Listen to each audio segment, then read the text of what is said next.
Fala pessoal, tudo bem? Sejam então bem-vindos aí a mais uma aula de física. Bom, nessa aula de hoje a gente vai falar sobre as operações vetoriais e sobre as grandezas que a física estuda, sobretudo as grandezas vetoriais. Muito bem, então para começar aqui, a gente vai apresentar para vocês aqui uma classificação das grandezas. Então perceba, na natureza nós podemos ter três tipos de grandezas. As grandezas elas podem ser escalares, adimensionais ou vetoriais. Pois bem, o que são grandezas escalares? As grandezas escalares são aquelas que, para serem claramente expressas, necessitam apenas de uma característica, que é a intensidade. Por exemplo, se eu falar para você alguns exemplos de grandezas escalares, o tempo. Eu gasto 20 minutos da minha casa até o meu serviço. Você precisa de mais informação acerca do tempo para entender essa grandeza? Não. Você falou 20 minutos, já ficou claro. 20, um valor numérico, minuto, a unidade da grandeza. Se eu falar um outro exemplo de grandeza para você, volume. Você vai abastecer o seu carro no posto e fala assim, eu quero 10 litros de gasolina.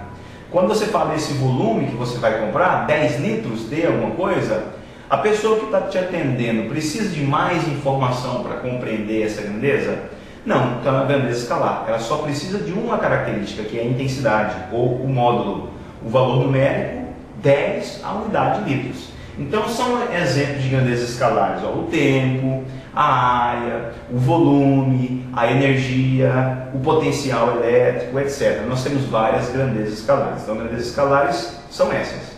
Grandezas que só necessitam da unidade, da intensidade ou do módulo. E o que é a intensidade? É o módulo, é o valor numérico mais a unidade, tá certo? Nós também temos aqui na natureza grandezas que são chamadas de grandezas adimensionais.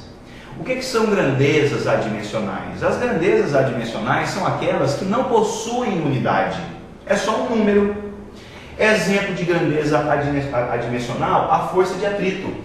Por exemplo, lá na mecânica, quando a gente está calculando a força de atrito, você calcula a força de atrito por essa expressão aqui, Φ é igual a μ vezes a normal. Esse μ que aparece aqui é o coeficiente de atrito. Se você isolar esse μ aqui, vai ficar assim, o μ é a razão entre Φ e a normal. Perceba, o μ é a razão entre uma força por outra força.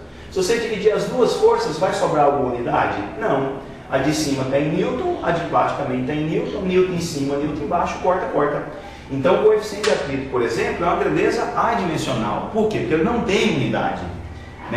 Lá na ótica geométrica, quando você está estudando o índice de refração absoluto de um meio, índice de refração também é uma grandeza adimensional. Por quê? Porque não possui unidade. Na mecânica, quando você está estudando as colisões, você tem o coeficiente de restituição elástica, que é a razão entre duas velocidades, também é uma grandeza adimensional que não possui unidade. Então, isso são grandezas adimensionais. São aquelas que não possuem unidade. E por último, nós temos as grandezas que são ditas grandezas vetoriais, são os vetores. Então, vamos lá. O que é um vetor? Gente, o vetor é uma grandeza que, para ser claramente expressa, ela precisa de três características. Então, todo vetor sempre vai ter as três características. Quais são as características que todo vetor possui? Intensidade, direção e sentido. O que é a intensidade? A intensidade também é chamada de módulo. Intensidade, então, é aquilo que eu falei lá na grandeza escalar, é o valor numérico mais a unidade. Além da intensidade, o vetor também precisa de uma direção e de um sentido. O que é a direção? A direção é uma orientação genérica. Por exemplo, essa direção aqui é a direção vertical. Toda direção sempre vai ter dois sentidos. Por exemplo, a direção vertical tem um sentido para cima e o sentido para baixo.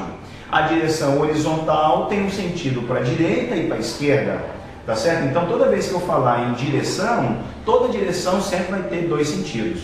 Tá certo? Então, um vetor é uma grandeza que possui três características: a intensidade, a direção e o sentido.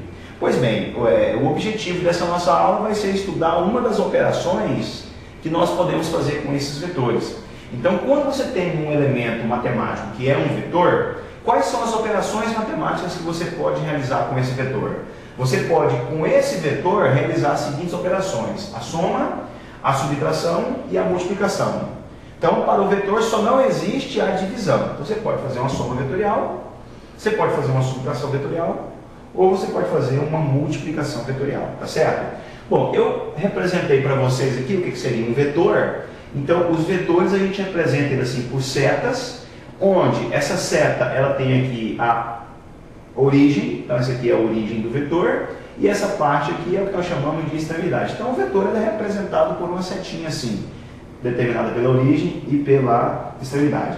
Toda vez, pessoal, que você vê uma letra que representa uma grandeza, por exemplo, na mecânica a gente sabe que a letra F representa a força, que a letra V representa a velocidade. Quando você tem uma letra que representa uma grandeza que é um vetor, em cima dessa letra aparece uma setinha. Então toda vez que você vê uma letra que em cima dela tem uma setinha, quer dizer que essa letra representa um vetor.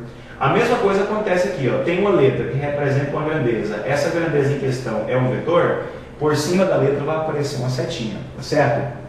Muito bem, então eu vou apresentar para vocês aqui a primeira maneira de se fazer uma soma vetorial, a maneira mais clássica, mais simples. Por exemplo, eu dei aqui três vetores, um vetor que eu chamei A, um vetor que eu chamei B e outro vetor que eu chamei C.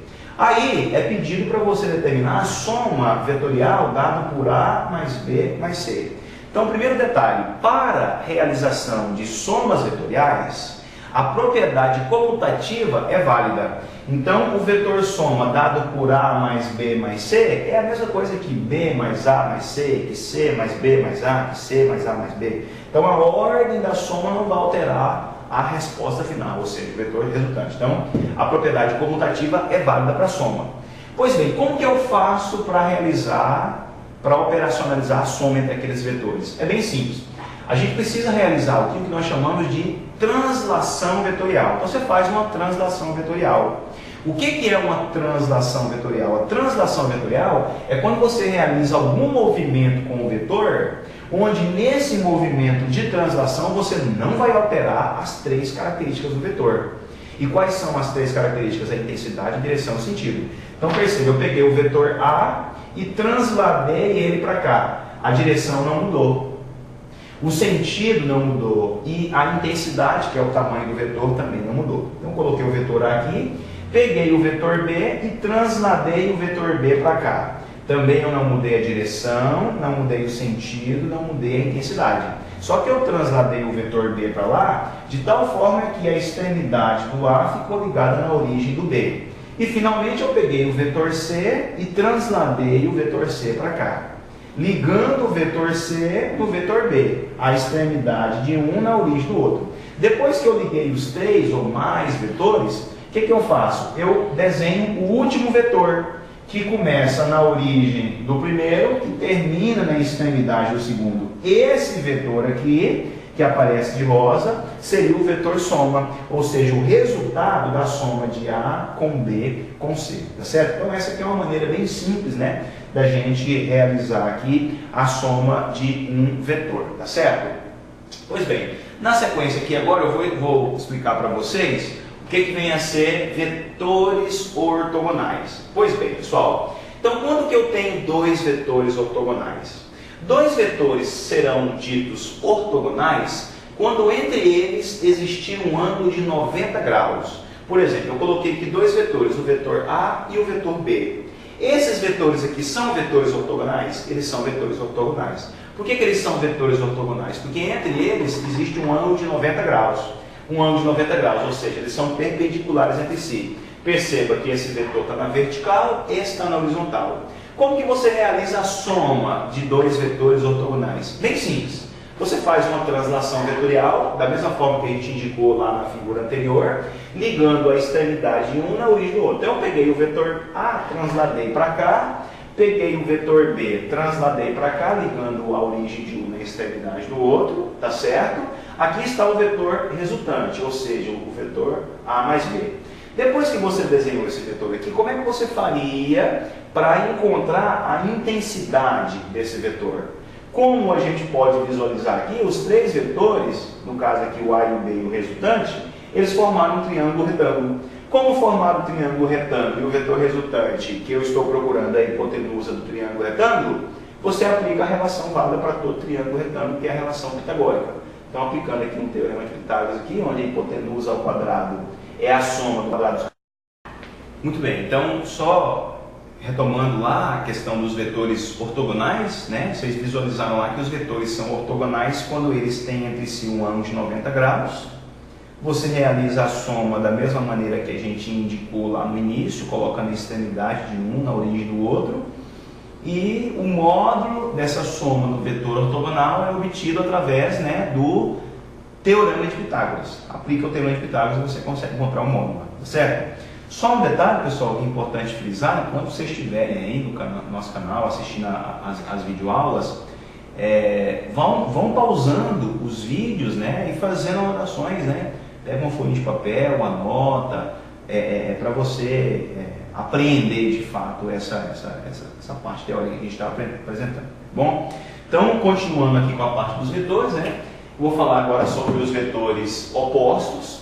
Então, perceba, o que são vetores opostos? O vetor oposto é quando eu, na realidade, apenas inverto o sentido do meu vetor. Então, por exemplo, se o vetor está para cima, o vetor oposto é ele para baixo. Então, você muda apenas o sentido do vetor. Então, está aqui, eu coloquei um vetor A que está para cima, o vetor oposto de A é esse aqui, ó, é o vetor menos A que está para baixo. Então, o sinal de menos que aparece no vetor oposto não quer dizer que necessariamente o vetor seja negativo. Não existe essa conotação de vetor negativo. O sinal de menos apenas indica a inversão do sentido do vetor. Se eu tenho um vetor B aqui para a direita, o vetor oposto de B é o vetor menos B que está para a esquerda. Então perceba, não mudou a direção, é horizontal, continua horizontal. Não mudou o módulo, ou seja, o tamanho, continua o mesmo. Inverteu apenas o sentido. Então, o vetor oposto é isso, quando você pega um vetor e inverte o sentido dele, certo? Um outro conceito ainda aqui dentro do campo de soma vetorial que a gente pode apresentar para vocês é o conceito de vetores concorrentes. O que são vetores concorrentes? Vetores concorrentes são aqueles vetores que partem de um mesmo ponto, ou seja, têm uma origem comum, ou vetores que convergem para o mesmo ponto, ou seja, têm uma extremidade em comum. Então, por exemplo, eu coloquei aqui dois vetores, ó, A e B. Perceba que são vetores concorrentes porque eles estão partindo de um mesmo ponto, eles têm a origem comum. Como que você realiza a soma de vetores concorrentes? Bom, você faz a projeção, a translação, né, do vetor B lá para cima, está aqui, ó, o vetor A mais B, ou faz a translação do vetor A para cá, o vetor B mais A. Lembrando que A mais B é a mesma coisa que B mais A, a propriedade comutativa é válida. Quando você faz isso, como que é obtido o vetor resultante? O vetor resultante está aqui, ó, origem, origem, extremidade, extremidade. Então esse aqui é o vetor resultante. Agora, como que eu calculo o tamanho, a intensidade, o módulo desse vetor resultante? Para você calcular o tamanho, ou seja, o módulo desse vetor resultante, você precisa aplicar aqui a regra do paralelogramo. Como que é a regra do paralelogramo? A regra do paralelogramo fala que o vetor resultante ao quadrado é igual ao quadrado do primeiro, mais o quadrado do segundo, mais duas vezes o primeiro, vezes o segundo, vezes o cosseno do ângulo adjacente aos vetores. Então perceba, esses vetores A e B têm um ângulo aqui adjacente a eles, eu chamei de um ângulo genérico, θ. Então você multiplica aqui pelo cosseno desse ângulo θ. Via de regra, as questões vão te dar aqui o valor de θ, ou você vai ter condição de descobrir quanto que vale esse ângulo. Então essa aqui é a regra do paralelogramo, tá certo? Que é válida para você calcular o módulo do vetor soma dos vetores concorrentes, tá? Quadrado, o vetor resultante ao quadrado é igual ao quadrado do primeiro, mais o quadrado do segundo, mais duas vezes o primeiro pelo segundo, vezes o cosseno de θ. E um conceito também válido aqui é o conceito de projeção ortogonal de vetores. Como que a gente realiza aqui a projeção ortogonal de vetores? Então, por exemplo, ó, imagine você que eu tenho aqui um vetor A, e esse vetor A tem aqui uma determinada orientação que não me interessa. Me interessa, nesse caso do vetor A, saber quais são as projeções ortogonais que ele tem. Ou seja, quanto que vale a projeção do vetor A na horizontal e quanto que vale a projeção do vetor A na vertical. Pois bem, para eu descobrir isso, o que nós vamos fazer? Vou fazer aqui um plano cartesiano. Eu vou montar aqui um plano cartesiano coincidindo com a origem do meu vetor. Então tá aqui, eu coloquei aqui os eixos x e y, né? Um plano cartesiano, tá aqui, ó, os eixos x e y. Eu preciso conhecer pelo menos um ângulo que ele forma com um dos eixos. Via de regra, a gente procura o ângulo que ele forma com a horizontal. Vamos imaginar que seja um ângulo genérico aqui, um ângulo θ. E agora o que você faz? Faz a projeção do vetor nos eixos x e y. Como que você faz essa projeção? Você faz assim, ó, você pega a extremidade dele e projeta ela de forma perpendicular no eixo x e projeta ele também de forma perpendicular no eixo y. Está aqui, ó. A projeção que ele formou aqui no eixo x, vamos supor que é um vetor AX. E a projeção que ele formou aqui no eixo y, vamos supor que é um vetor AY. Então pronto, está aqui, ó, ele tem os vetores AX e AY. Como que eu meço o tamanho agora de AX e AY, que são as projeções que ele tem nos eixos x e y? Simples. Mais uma vez, eu consigo visualizar aqui um triângulo retângulo. E aí o que você faz? Você usa aqui a trigonometria elementar no triângulo retângulo. Então, os conceitos de seno e cosseno. Então, se você aplicasse aqui o conceito do seno do ângulo θ, como que calcula o seno de um ângulo no triângulo retângulo? É a razão entre o cateto oposto e a hipotenusa. O cateto oposto é esse lado aqui, ó, e esse lado aqui quem que é? É o AY. Sobre a hipotenusa. A hipotenusa é o nosso vetor original, que é o vetor A. Pronto, se você isolar ali o AY, vai ficar assim, ó, o vetor AY é igual ao vetor A, que multiplica o seno de θ. Pronto, ó. Dessa forma você descobriu o valor da projeção do vetor A no eixo da vertical, no eixo Y. Então, a Y é A seno θ. E para descobrir a projeção do vetor A no eixo X, vamos usar aqui o conceito de cosseno. Como que a gente calcula o cosseno de um ângulo no triângulo retângulo? O cosseno é a razão entre o cateto adjacente e a hipotenusa. O cateto adjacente aqui no caso é o AX, a hipotenusa no caso é o vetor A. Se a gente isolar nessa expressão aqui o AX, vai ficar assim, o AX é o produto de A vezes o cosseno de θ, tá certo? Pronto. Então, isolando ali o AX, eu tenho aqui as expressões que definem para mim quanto que vale o AY e quanto que vale o AX. Tá certo? Beleza. Então, vimos aí o caso, né, das projeções ortogonais de vetores. Ok? Na sequência, a gente vai elaborar depois aí um vídeo para apresentar para vocês aqui a resolução de algumas questões, tá? Então, eu falei aqui nessa videoaula sobre a soma vetorial, tá certo? Então, nos próximos encontros, a gente vai apresentar aí para vocês as resoluções de questões. Ok, gente? Obrigado, um abraço.